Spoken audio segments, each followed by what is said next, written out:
Continuando a história, depois de várias descobertas no Monte Ararat, local onde a própria Bíblia diz que a arca atracou, a equipe de Ron Wyatt estava certa de que aquela forma encontrada entre as montanhas era realmente a verdadeira Arca de Noé, mas não imaginavam o que estavam prestes a encontrar.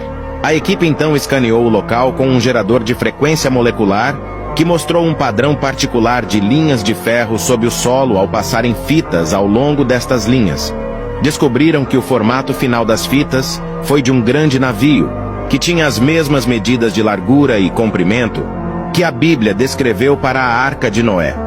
Segundo Wyatt, na época, se mostrassem a foto do local a uma criança, ela diria que era de um navio. Com a largura e o comprimento de acordo, a única questão restante era a profundidade. Para resolver essa última incógnita, a equipe utilizou um radar de penetração para ver o que estava oculto no solo. O radar mostrou que o navio tinha 3 decks. Descobriu-se que esta embarcação possuía 3 andares, mas que os 2 andares superiores haviam desmoronado, mas a de baixo permanecia intacta. Só esta parte do barco deveria ter 144 quartos, um número alto, mas talvez o suficiente para transportar os animais, conforme foi pensado pelos exploradores. Além disso, relataram ter descoberto paredes, cavidades, uma porta perto da frente, rampas e grandes cisternas perto da proa.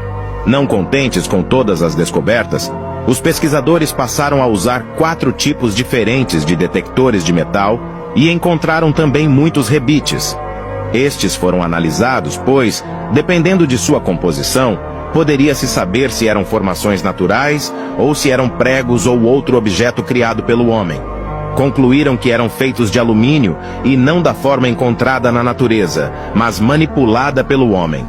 Uma das últimas descobertas da equipe de Wyatt foi um objeto escondido sob a superfície.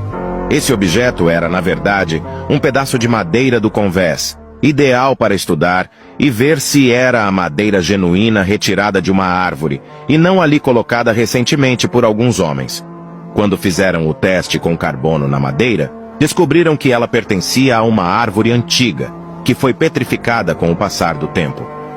Wyatt chegou a mostrar aquele pedaço de madeira em uma entrevista que deu à CNN, e mostrando que as pesquisas continuaram mesmo sem o apoio do governo norte-americano, mas de forma implícita do governo turco, que via ali uma forma de investir no turismo religioso.